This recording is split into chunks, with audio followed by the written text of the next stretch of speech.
बहती रे भौजी चोलियों के पूजा करे।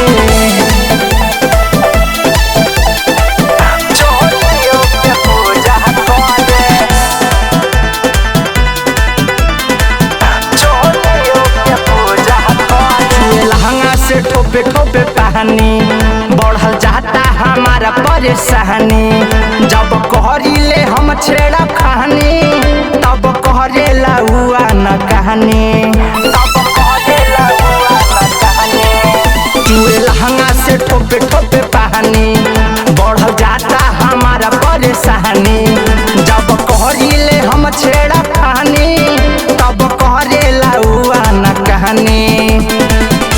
जय गुरुदेव तूफानी, जय गुरुदेव तूफानी, खाली सवतनिए पे मरे।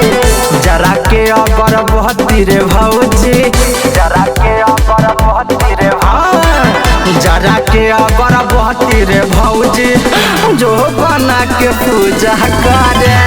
जरा के अगर बहती रे भौजी चोलियों के पूजा करे।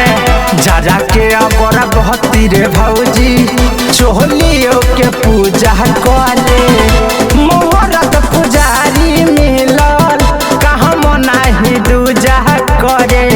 लेके अगर बहती भौजी, जरा के अगर बहती भौजी जो बनो के पूजा करे। जरा के अगर बहती भौजी जो बनो के पूजा करे।